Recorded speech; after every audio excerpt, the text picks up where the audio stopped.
You're watching Leafs Morning Take with host Nick Alberga and former NHLer Jay Rosehill. The show starts now. All right, happy holidays, Merry Christmas, presented by Betano. Leafs Morning Take back in the mix post-holiday break. Nick Alberga and Jay Rosehill. What's going on, Rosie? How was your Christmas, buddy?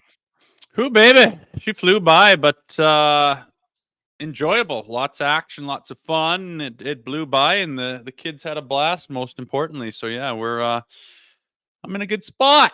Well, happy to get going. Good to hear. Good to hear. Lots to address on today's podcast. But what was the highlight of your Christmas? Oh, depends what you call a highlight. The barn burner holiday episode was something else. Well, yeah, that's. I mean, needless to say, that's where we want to start. For those of you who missed it, Rosie was on the Barn Burner Holiday Spirit Show. As I brought up on Friday's program, you took the day off to go join the boys to drink on the Calgary Flames podcast. But I tuned in. You killed it. You were hilarious. I'm happy the podcast ended when it did because you were headed down a road. So can you take us through the process of drink 1 to drink 48 on that show?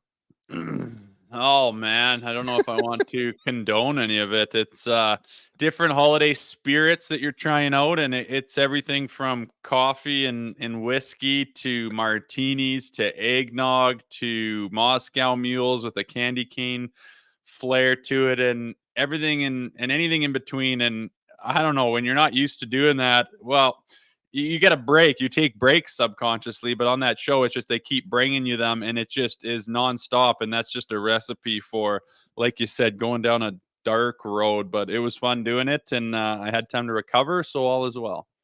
Again, we encourage everybody to go check out that podcast. But like the process, where does it begin? You stroll in probably half hour before the show, and they say, "Hey, let's get fucking blasted and let's be dumb assholes on a podcast." Is that what they say?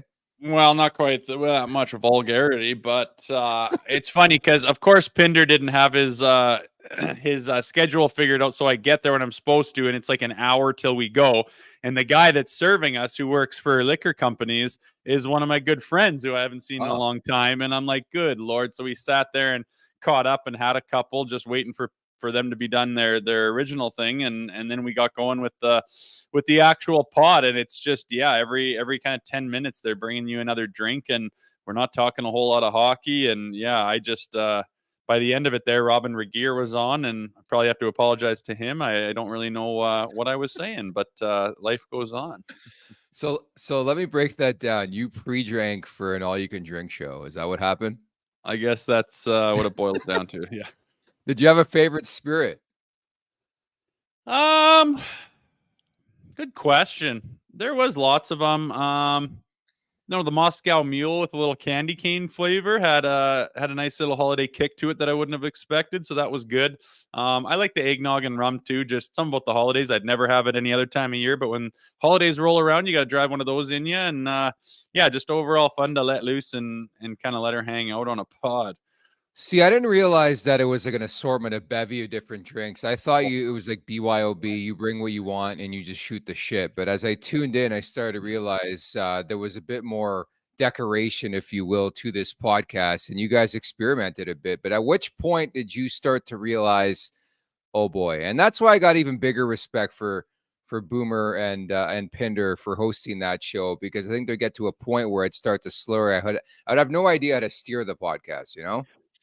Well, to prep for it, I watched last year's show, and Pinder's off the rails, and Boomer's kind of freaking out because he can't do the ad reads anymore. And he's like, we got to pull the plug. This was a bad idea. And I was laughing. So I'm like, well, it sounds like anything goes. And, I don't know. I'm telling stories that are so out of left field and whatnot. And I mean, at no point did I realize it was going off the rails.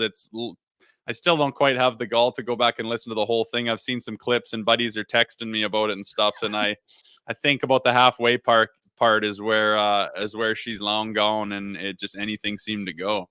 For the record, my presence was requested on this podcast. Unfortunately, I was at the gym when out of nowhere, Boomer messages me, "Where are you?" I'm like, "I'm at the gym. My show is over. It's been long finished. I'm at the gym." He's like, "Come on right now." And I'm like, "Dude, I can't do that. You know, with the software we use, we can't connect from our phones." So I got home as soon as I could. I watched the ending. All I'll say by the conclusion of this podcast, you somehow were talking about Easter, and they're like, we're shutting it down. I don't know. You were going on about Jesus and Easter, and I'm like, oh boy, he's in one.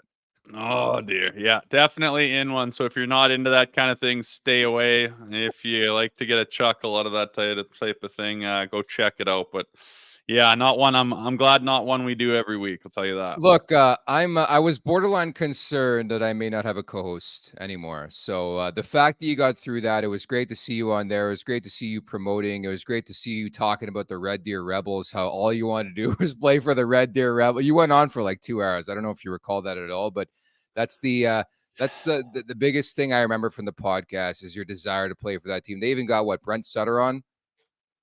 Yeah, we were texting them and whatnot. They were wondering why a player like me wasn't part of their property earlier, and he was saying, "Oh, I was too in love with college hockey." And yeah, I was going back and forth, telling stories about being recruited to the Dub, and them checking my parents' shoe size just to see how big I was going to be, and all kinds of different things like that from back in the day. But no, again, good show to do. But I'm glad it's over. Glad I don't have to do that every week. For those of you trying to contextualize what Rosie would be like under the influence, just think this, like normal Rosie on this podcast when he's heated going on his crazy infamous rants times about 25. And that's where you'll find Jay Rosehill, especially when he's about midway through that show. You really started to cook. You really found your footing midway through that show. I just hope I let other people talk. I can get wound up and then I branch off into different stories. I think I was talking about this one story where my cousin got into the Calgary Zoo and the tiger like almost tore his arm off, and it was like a national news story and just disgraced our family. My mom was like, "Don't tell anyone that's our family." Apparently, that was told on the story. I don't even know where that would have come from, but. Yeah, like I said, I don't know. I'm feeling a little sheepish about it, but what do you expect when that's the protocol during an hour and a half show? No, I mean, at this point, you're a professional broadcaster, and if there's anything that's ever been made for a guy like Jay Rosehill, it's the Holiday Spirit Show. So I'm happy you took part, gave you the green light, obviously, to take part in that, and we're thinking about doing that in the future. I just don't know if I can live up to the standards again. It's just a lot to handle as a host, I think, and the boys do a fantastic job over there. By the way, my highlight of the show was when they had the Australian correspondent on. It took you 7 seconds to chirp his accent, just like you would in real life, right? Probably. I remember that guy, so I got to go figure out who he was. But he was a funny character himself and was telling all kinds of stories and his beautiful property down under. So it was a good show for all. Good show for all. Well-rounded. Good family stuff. I was trying to get the guys when the Aussie was on, and his name escapes me, unfortunately. I was trying to get the guys to have you do a shoey. Do you know what a shoey is? No, I don't. So I Yeah. believe it started in Australia. So you take, I think, usually a beer or any drink you can find. Out You of a put it in shoe. your shoe that you're wearing, and you chug it. It's disgusting. Yes. Yeah, I don't think I would do that. I've seen Pinder wear the same shoes every time I've ever seen him. So there's some miles in those babies, and Oh, buddy. I don't think I'd want to fill that thing up. That's just that's a wild tactic to do out there. I think that's for the kids. I think they could have talked you into doing it. You're that type of drunk where it's like, you can't do this. You're like, oh yeah, watch me. So guaranteed you would have done it. But we can spend all half hour just recapping the Holiday Spirit Show. And again, make sure to go check it out on the Barn Burner YouTube page. But there's another thing I wanted to bring up that leads into today's guest, by the way. You had some choice words for the Michigan move. We saw twice in one night. We saw Zegras pull it out. We saw Connor Bedard pull it out. And you believe it's going to be banned in the next 2 years. And you hashtag mark my words. Great hashtagging, by the way. Yeah, I think I was in the middle of my own family Christmas party there with the extended family. Yeah. But yeah, people took that tweet and decided to make it whatever they think. I think there was some articles about how I'm scathing Connor Bedard. I'm like, good Lord. All I said was I think they're going to ban it at some point in time in the next 2 years. And all I was saying was I'm not for the Michigan or against it. I don't care. I don't mind watching it or anything. My point was it's getting so easy for them to do it. They're so skilled that I could just see it getting out of hand. I mean, what's to say a guy's not going to do it on a shootout and now he's got the stick up on his blade, waist, shoulder height and winging it that way on a goalie? How's he supposed? He's never not trained for that. There's nothing about his game that has got a puck coming from above the waist. What if, you're the only way to get away from a guy who's attempting the Michigan is to slash up by the shoulders and up around the heads and stuff. And I just think that, if you look at Crosby and Gensel, did you see those guys playing catch and warm up? They're basically playing volleyball from across the rink with the blades of their stick. It's only evolving into that type of thing. And, say you try the Michigan, but it's not there. So you keep going into the corner and you've got the puck on your stick. And then what do you do with it? You wing it across the bloody ice head high over everyone's head to land it near a guy in the slot. Like where's this going to go? And the only reason I'm bringing it up is because it is a skill play. These players don't even have to go down like Mike Legg anymore and like flip the puck from one side to the other. They just pick it up on the toe of their blade as they're skating full speed. It's wild to me, and it is an absolute skill play. It is exciting. I just was saying, where is this thing going to go? And if it becomes a bit of a sideshow and a circus, and it's not a hockey play anymore, and people are wondering what the hell's going on, I can see the league going, we need to shut this down. The difference for me, Rosie, I'll be quite truthful about it, and somebody will call me old age and modern day and stuff like that, but it's like there's no retribution coming. That's why I think players are willing to go outside the box now to try to score a goal. Because I think back in the day, and I think Mike would even to an extent, agree with this. And Mike Legg, the originator of the Michigan's coming up in about 20 minutes from now, and we'll poll him on this whole thing and the evolution of the move. But there's no retribution. Like if you dare to do this back in the early 2000s, late 90s, somebody was coming at you with their stick. It'd probably be hitting you in the head with their stick. I mean, Albertuzzi would get that dirty. I think now it's a different ball game where guys, there's no fear anymore, and they'll try whatever they want now, and it does not matter. I don't know if you agree with that. Yeah, guy, that's kind of gone away, and to me, that's the Instagram generation, and they're used to showing off and having the spotlight on them and doing the wildest things with everyone looking, and no one's really gonna say much about it. Back in the day, it was a little more closed circuit, and teams, you better respect them, and you're not going to try that BS. And even going between your legs to score, which, nowadays you could argue, is just a play out of necessity. When the puck kind of is getting behind you, you can't get it to the far side, and you can go between your legs and still roof it, while the goalie's moving one side to the other. And that seems like a legit skill play now, where back in the day, you try that, someone's coming for you saying, cut that circus shit out. But, yeah, it's a different generation, man, and I'm okay with it. You want to try it. I think that, like I said, if it gets to be a problem where they're doing it all the time and they're doing it too easily and they're trying it in different situations in the game, then it's going to become a problem. But as far as someone going and taking care of that guy for showing up their team, I think that part of the league is dead. I mean, look at the age of these guys. They don't really have a lot of that in them. No, they do not. And we're going to peel back the curtain all the way back to 1996. Yeah, I can't believe it's been almost 27 years since the Michigan move was executed by the one and only Mike Legg, Michigan Wolverine. Now calls BC home, by the way. So Mike Legg's coming up in about 15 minutes from now. I wanted to remind you as well, Nation Gear's Boxing Week Bonanza is bigger and better than ever. From December 26th to December 31st, save 15% on all merch and unlock free shipping when you spend $200 or more. Check out the collections to support the pod today at nationgear.ca, as you see there on your screen. Don't forget to subscribe on YouTube at the Leafs Nation 401, at the Leafs Nation 401. If you're watching right now, hit us with a subscription, a like button, a comment, a review, anything to help the podcast out. Search Leafs Morning Take as well, wherever you find your podcast. From there, we roll into the appetizer, brought to you by DoorDash. For a limited time, our listeners can get 25% off, up to $10 in value, and zero delivery fees on their first order of $15 or more. When you download the DoorDash app, enter code NATION25. That's code NATION25. I used DoorDash over the 3-day break. It was phenomenal. 25% off your first order with DoorDash, NATION25, uppercase. Offer valid in Canada, subject to change. Terms apply. It feels like I haven't talked to you in a couple days. You missed quite a bit. You missed that Thursday game, the 9-3 game where the Leafs no-showed against an inferior opponent. You missed the Columbus game. Well, I missed it too. We haven't discussed that. But why don't we start with that 9-3 game and just your general thoughts on whatever the fuck that was last Thursday? Oh, do we have to? I thought Not really, no. We'd moved on. No, it's I don't move on. You know that. I don't know if you caught any. So while you were getting bombed on the Barn Burner podcast, I went completely off. Podcast of the year for yours truly. I had enough, man. I had enough.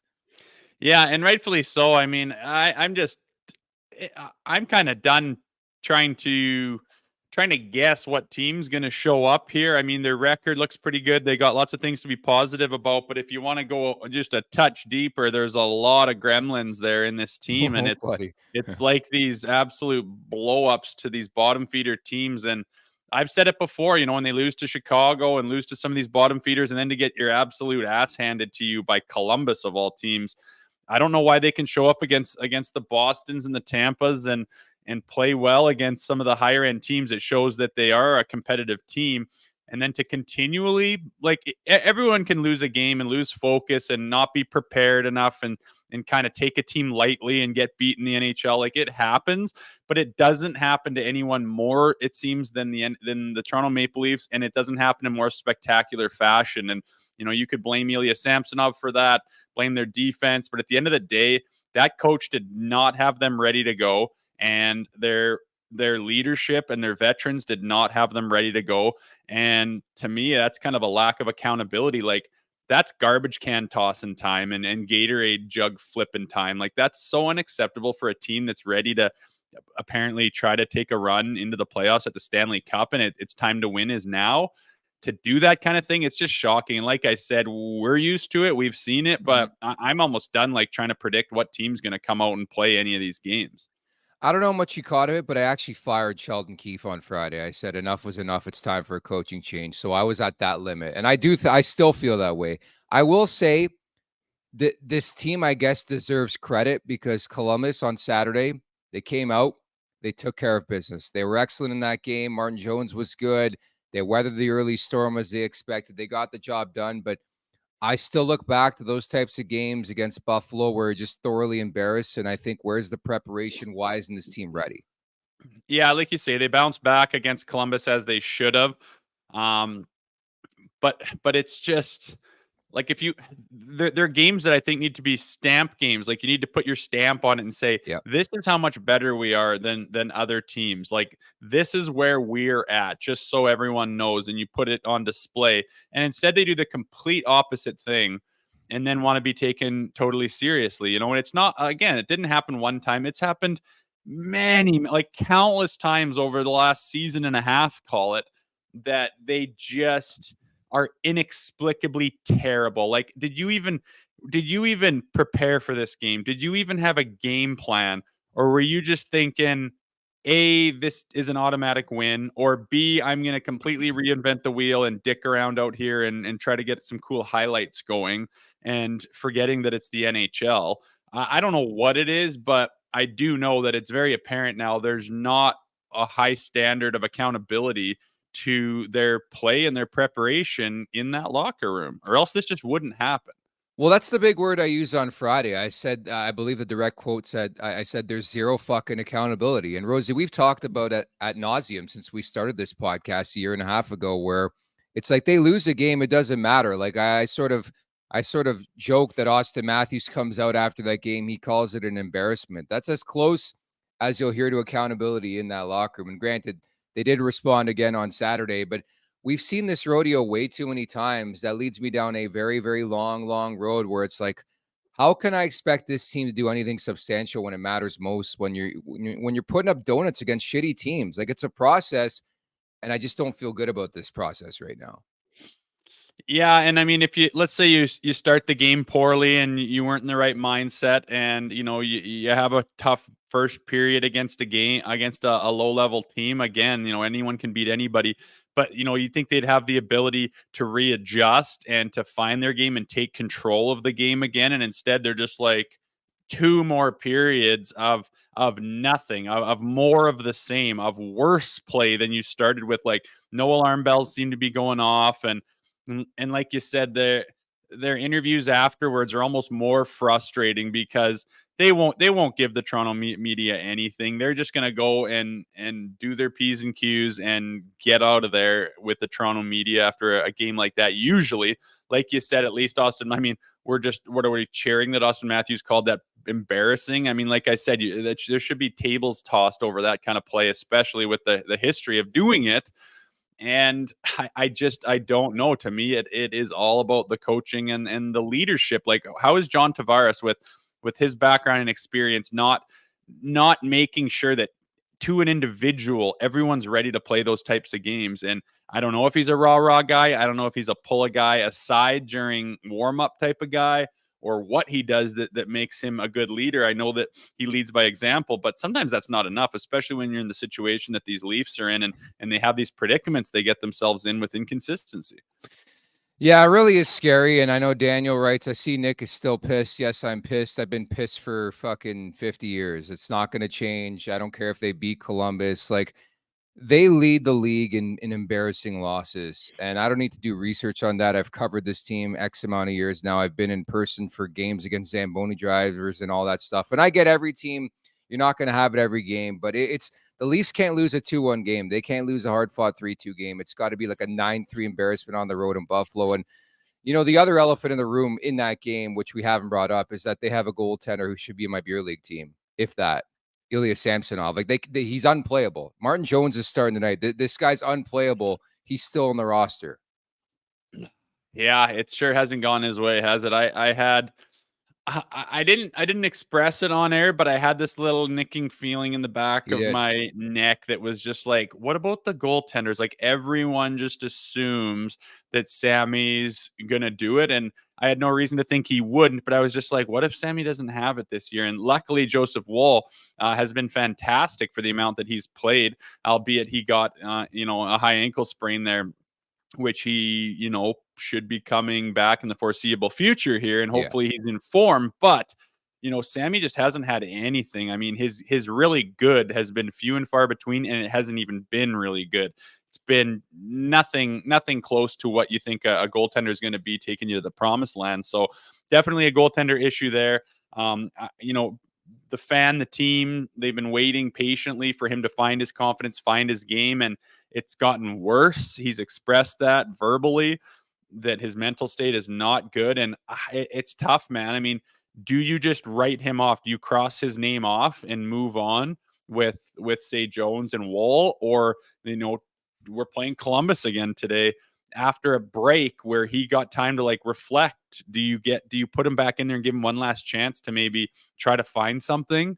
I mean, this isn't a do or die game or anything. You could, try to give him one last chance. I mean, he's had lots of chances, but to me, it's like either you strike his name off the roster, off the list, and you're done with him. Because if you move on from him, when are you going to go back to him again? I guess it depends on how much time you got left until Joseph Woll's back in the crease. But it's not a good problem to have, I'll tell you that. No. Well, I mean, they're going to face it this weekend. And obviously the back-to-back's coming. It's going to be Martin Jones tonight against Ottawa. They got Columbus Friday, third time in 15 days. Then they have the Carolina Hurricanes as Michael Bunting makes his return to Scotiabank Arena. I think the way I would do it, you got to go with the freshest team possible. So Friday, I go with Ilya Samsonov there in the front end of the back-to-back, because you have more faith in Martin Jones. You want to play him on Saturday Night Hockey Night in Canada anyways, and you roll the dice that way, because I would have zero faith. And you run the risk again of it being Columbus and whatever happened a couple weeks back against Columbus, but he does it against every team. You have to find a way to find some rest, especially in this day and age of analytics and recovery and all that, where it's like Martin Jones can't be tasked with playing a back-to-back in 2023. I'm sorry. So they got to find somewhere to put Samsonov in there. It's probably going to be Friday, in my opinion. Yeah, that's right. Sorry, I'm mixing up the schedule. Good. Forgetting about Ottawa tonight, but yeah, that's what makes sense to me. And play Jones 2 out of the 3. And when you're in the position where you have to kind of play both, I think you do it in the way that you just described, and you hope for the best. I mean, especially when the opponent lines up right, it's a no-brainer, right? You're going to put him in there against Columbus on the front end of the back-to-back and play Jones 2 out of those 3 and just hope and fingers crossed. That's all you can do at this point. I mean, I'm sure the goaltending coach, I'm sure the mental coach or the psychologist that the team has on retainer, I'm sure they're working overtime trying to help Sammy out. And, maybe all that attention and pressure is making it even worse. It's hard to know what's going on, but there's no doubt that position is one of the hardest in sports, playing the goaltending spot for the Toronto Maple Leafs. And he's struggling with it right now. It's that sophomore kind of slump since getting here to Toronto after having a lot of success last year and having, I think, far more periods of time where he's playing fantastic than when he's bad. And this year it's been the other side of the coin for him. I feel for him. I want him to get going, but man, he's showing no signs of hope. Dave Kidd writes in, Rosie and this Nick dude have memories like rabbits. LMFAO. That's like rabbits, like elephants or rabbits or short memories. I don't know what's going on. I think he's saying we're stooges. We're stooges because they beat Columbus on Saturday. Let's fucking party. They beat Columbus, the shit ass Blue Jackets. They're back, baby. They're back. No, yeah. I don't know. I want to see a little. I just want to see them blow the doors off a team that they're supposed to beat. I want to see them win 4-1 against a tough division opponent. Like, I just want to see them look solid. They always look. It's not that they look shaky. It's this that you can't have those far extremes. You can't have these games where Austin Matthews just takes over and they outscore their problems and like no one knows what to do because they're just exploding skill out of their ears in offense, and then the next day be so awful that you can't even finish the game because they're that bad. I mean, that there's nothing about that says championship quality team, and they need to shore up their consistency in the second half of the season here, or I just can't say I have a ton of faith going to the playoffs. They need to make major changes to their roster. They need to figure out their goaltending situation, and they need to shore up their consistency, which is 3 big asks. I am certainly in line with you on that front. Wendy's is letting you win real food with your fantasy teams this year and daily face-off. For those of you who smoke the competition, Wendy's is rewarding you with a weekly prizes that will have you winning despite your lack of team building skills. Download the Wendy's app and score yourself 150 bonus reward points in your first order and grab a sweet victory from the mouth-watering jaws of defeat along with some fresh, never frozen beef. Sign up to play the Daily Face-Off Survivor to win weekly prizes like the spicy chicken sandwich from Wendy's and the Wendy's app. You talked about Austin Matthews, man, on complete fire. It continued against Columbus. He has now 69 career multi-goal games in his career. This guy is moving. He's shaking. 7-game goal streak. 12-7, and we'll see if it continues tonight in round 3 of the Battle of Ontario, Rosie. Yeah, he's gross, man. He is. What do you think he's going to get this year? Like, I'm predicting like 60, 85. Oh my God. I think about 67, 68 is probably realistic, assuming he stays healthy, but like he's kind of going to blow the doors off his previous of 62, 64. What was 2 years ago? He put up an insurmountable looking number, and now it looks like he's going to blow the doors off of it. It's like the shining light of this team, man, and it can't all be on him. It can't be all on his shoulders. He's not going to score 4 every night in the playoffs, but for the time being, watching him be on fire is pretty to watch. It was 60 a couple years back when he won the Rocket Richard. But yeah, I got a bit of heat the other day because, and all I was merely putting, like I was obviously basking in the glory of Austin Matthews and the pace he's on.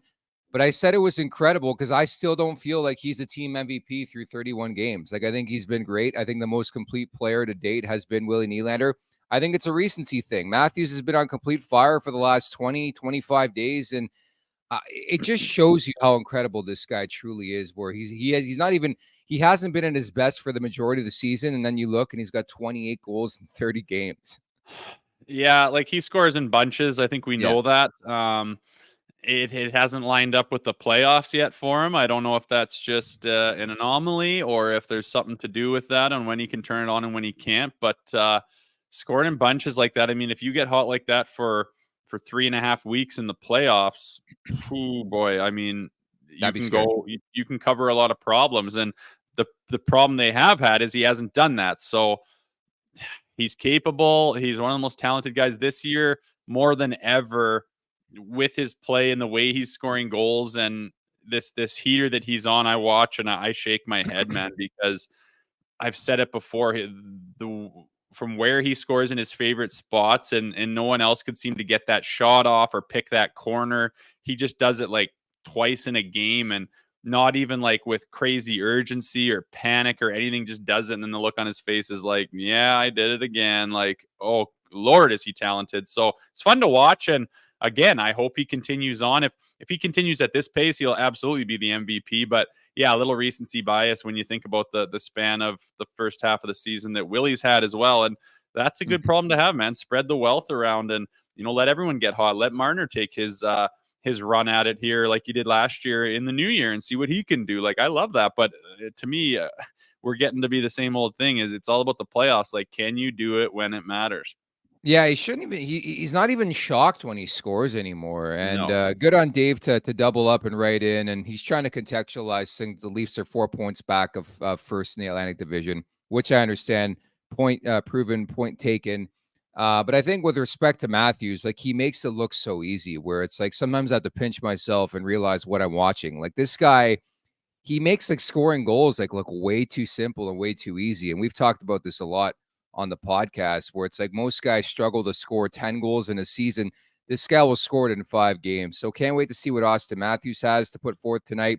Round 3 of 4 in the Battle of Ontario. You mentioned many times throughout this season, the players don't really care about it anymore, but it could be a galvanizing moment for Claude Giroux and the Ottawa Senators. They're 1-2 under Jacques Martin. It's gonna be weird. I won't lie. Seeing Scotiabank Arena and Jacques Martin behind the bench of the Ottawa Senators again. Yeah, bring it to the old school. And, I think that as time goes on, the season goes on, that rivalry or the importance of the game can go up. I mean, I think they're 1-1 against each other, and I'm sure they're aware of, the importance of this game and getting going on the right foot after a break here. So I'm excited for it and looking forward to it. And like you say, Claude Giroux seems to usually have the Leafs number, and they're looking to find things under Jacques Martin, and I think they'll be ready to come to the barn. I just hope the Leafs are too. G-Baby, 20 goals, 30 assists, 50 points, 47 games played against the Toronto Maple Leafs. You know where to look when it comes to Betano and the point prop, because you know what's happening. If you know, when it comes to the Ottawa Senators and Claude Giroux against Toronto Maple Leafs. The following interview is brought to you by our friends over at Battle Axe Throwing. Book your December holiday party now and snag exclusive Boxing Day and Break Week rates. Visit between December 26th and 29th for a 15% off. To find a location and book your event today, go to battlegrounds.com. That's battlegrounds.com. As we bring in today's guests, it's such a polarizing story. Every time this move is pulled off, and I'm sure he's going to do an interview every time it's pulled off. It's the one and only, the man of the Michigan. It is Mike Legg. What's up, buddy? How are you? Hey, how's it going? What's happening, guys? Not too much. Happy holidays. Thank you so much for doing this, Mike. I mean, can you believe it's been almost 27 years since you pulled off that move in 96?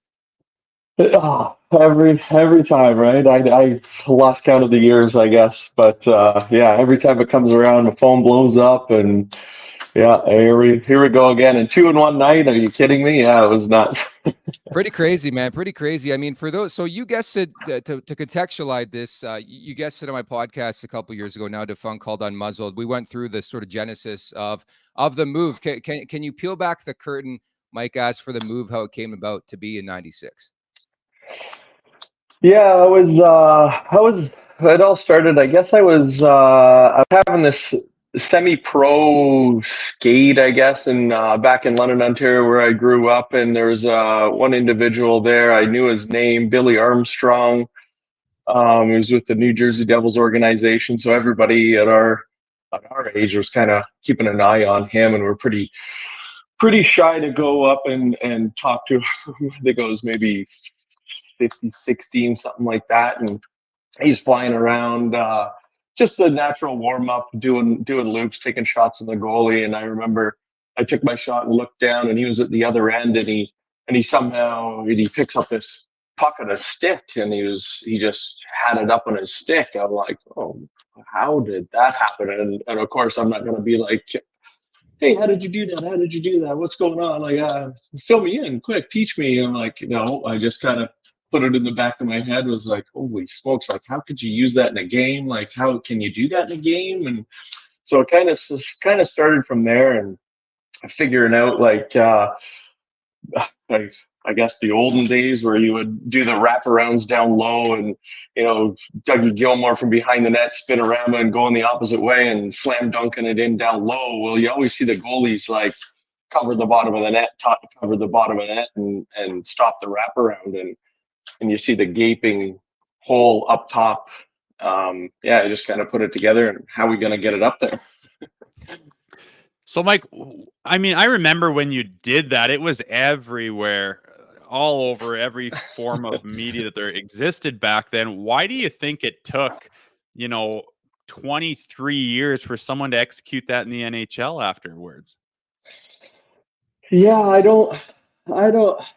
I've had this question before, and I really don't know. I think the time span, and I could maybe think of maybe that time in the game where that's embarrassing to the other team. So if anybody was doing that, here you go, bench clearing brawl, you're getting your teeth knocked out, there's a bounty on your head, and I might have gone that way, but yeah, I don't know. I had, like I said before, like I had my life threatened many times after that. You know, you try that in a game, you know, you're gonna break your arms and throw you in the fourth row. Just everything. Yeah, I'll find you where you live. Like, oh, okay. So yeah, I think that had maybe something to do with it. And yeah, the acceptance of it. Maybe some coaches are like telling their players like, no way, you're not doing that. There must be somebody else open, and sometimes there is. Yeah. Do you have hard to do argue you have with you pulling it off though in the tournament? No less. Yeah. Well, yeah, that was kind of leading up to it. I told myself in the playoffs, and you know, you were down 2-1 and you're getting outplayed, and I told myself, like, get it out of your head. Going into playoffs, do not even think about this. It's not even a chance you're going to even try this. And it just kind of presented itself. I was in a familiar position back behind there, and I just went for it. Do you have a favorite rendition of the goal? Oh man, this is there's so many new ones out there. I know how I picked it up was, you know, using the force of the puck, and instead of now everybody's like scooping it and running with it. There's there's been so many ones. I think the Hoglander one off the back of the net and picking it up as a D-man spinning around, that one. Vechnikov's one in the first one in the NHL, I guess. That would be kind of like a landmark there. And then, yeah, they're all pretty impressive. And the ones that are skating full speed behind the net, pretty impressive. The last two were just unbelievable. So, Mike, do you see like you just mentioned, like you're not pressing it down anymore? I mean, when you flip that up, the butt end of your stick is darn near on the ice. You gotta use that stick to flip it up, you know, starting with your backhand up to the rafters and do it that way. Now they're just doing it in stride by, you know, waiting till that puck isn't flat on the ice anymore, lifting it up. If that trend continues, like you said, we saw 2 in one night, you know, say guys are trying it in a shootout, or say it's not open and they carry it into the corner like that, or say they flip it over to a buddy the way the guys can do these days. Like, do you see it becoming a problem if it becomes easier and easier for these guys to get the puck up on their stick like that, and they have the balls to try it as well? Yeah, I think the renditions of it. I was practicing in college. I'm waiting for this one. Like as it evolves, I remember trying it in practice. Like, how else could you use this? Like, where else could you use it? And super risky, of course. Probably even more so out in the open area where you can get your head taken off. But hopefully we'll maybe see it sometime soon. I was way back when I was using it as trying to get guys to do it as a breakout, like a defenseman from behind their own net, pick it up and throw it like a touchdown pass, and somebody could grab it, glove it, throw it down at the far blue line as a stretch pass or something. Or the one that I pulled off, and it was pretty funny, with Marty Turco shooting pucks in my head after that, was a 2-on-1. As you're going in, I'm a righty going in on my offside. As a 2-on-1, the defenseman's you're gonna hold for the pass back door. So if you could hold the D-man there, and then as a righty coming in on the left side, so instead of shooting from that spot or making that play, you pick it up and spin around and throw it from the outside if the goalie's playing out a little bit, and throw it behind you as you spin and throw it in. And it worked on Turco, and that's when the pucks came flying over my head. Wow. Can only imagine. It's It funny. was all good. Yeah, you can always imagine what the goaltender's feeling. I know the other day it's a bit of comedy that it happens to Jordan Binnington, probably the biggest snap show in the NHL right now, and sort of his response on social media after the game, sort of talking about defending the play. I, for one, don't have an issue with it. I think the goal of the game of hockey is to score a goal, but I think you're so right. It's something I brought up earlier on. I just think players are different these days where there's no accountability. Like you can do what you want. There's no policing anymore. And I think it was more of a fear thing back in your day. That's why nobody tried it. Now guys have all the skill in the world. They're going to do it because there's no repercussions coming. I got to ask you, Mike, I mean, Yeah. it's always put out there. It's the Michigan goal. It's the Michigan goal. I'm always, I always think it's important to bring up the originator of this goal, the Mike Legg goal. Are you a bit sour? It's called the Michigan goal. I haven't been sour about it yet. Besides the petition I have going around to change it, there's nothing wrong with it. No. There are some people around that are like, nah, every time it happens and somebody calls it the Michigan goal, it's the Mike Legg or it's the Legger or yeah, they kind of come up with something else. But I'm okay. I'm all right. I don't get the It's all lacrosse good. thing though. Like, what's the lacrosse thing? Everybody calls it the lacrosse goal, right? Yeah, that's annoying. Yeah.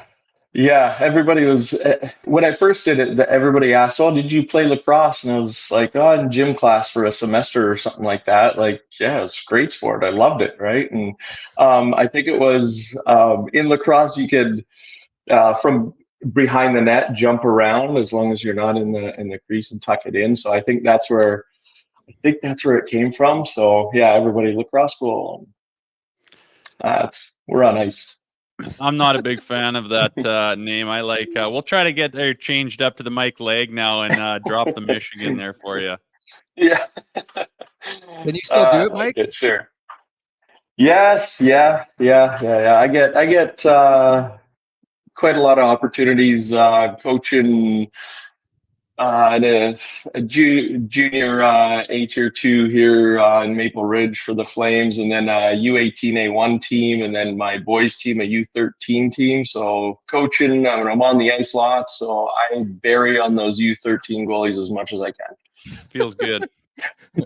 Yeah, How often is it brought up when you practice or like when you take on a new batch of kids? It's like, hey, that's the legendary Mike Legg, man. Because I still, and again, maybe it's speaking our age a bit, but I remember this goal like it was yesterday. It was pulled off, and it was like pre 2000, so like the internet wasn't really a thing. And it's like now, imagine that happened now, how big that would be, you know? Yeah, it's amazing, and when they show the actual original footage, I was like, oh man, it's so grainy. Like, am I that old? Are you kidding me? But yeah, you take on a new team or kids and stuff like that, and they always bring it up. But they're all doing it now too. They got different versions of it and pulling it off. And see another one. Somebody sent me one on the, the internet. It was, I think he looked like he was 7 years old. He picked it up and he skated with it the whole length of the ice and then tucked it around the goalie or something. I was like, here we go. Yeah, here we go. You opened coming. up this can of worms. I'm just saying that. And even like looking back at the Zegras and Sonny Milano goal, like there's just so many different variations now that we're seeing of this goal. And Mike, it's been so great to catch up. I know you've probably done a billion of these interviews every time it pops up and it happens, but I know you love talking about it, right? Yeah, it's all good. I'm still getting used to it, I guess. I don't know. Fair That's so enough, long man. Thank ago. you so I was much. Great like, catching up, okay? no problem. Thanks a lot. Thanks, guys. Have a good Appreciate it, one. Mike. Take care out there. All right. Okay, buddy. Thanks, guys. What an absolute beauty. That's Mike Legg, the man who pulled off the first ever Michigan. 1996. I don't know where you were for that, but I remember it coming out and people were talking about it. I'm like, there's no way. Then he did it. But it's kind of interesting that he he mentioned sort of the same thing we were, how guys don't really or didn't pull it off back in the day because there was a bit of fear where it's like, it's 2023, Rosie. Who's coming for you? Yeah, he did mention that. And I mean, that's got to be. I mean, he did that in 96 and then it worked and no one tried it in the NHL. And it's not that no one was capable of it. No one tried it till 2019, which kind of blows your mind. And yeah, I think it was just the stigma of you can't pull that shit off. I mean, you can't make this game a circus or some clown move. And I talked about going between the legs too. Took a long time for someone to try that, even though guys messed around with that in practice all the time. And yeah, that stigma is kind of gone. And I'm okay with that. Try new things and whatnot. I just, again, I see it becoming a problem. Like Mike said, he saw some guy skating all the way down the ice with it. I just don't think the National League wants to see that. And people would argue, oh, they'll do anything to get more eyeballs on, and it's a skill play. And it's like, that's all fine and dandy, but there's still going to be the purists of the game that are making the rules who are going to say, hey, we're not turning it into that. The game is what it is for a reason. And, just because of technology and skill level, I don't think you can like turn the game upside down. And maybe it won't happen. Maybe guys will just continue trying it sporadically, and maybe it'll work, maybe it won't, and that'll be it, and that's fine with me.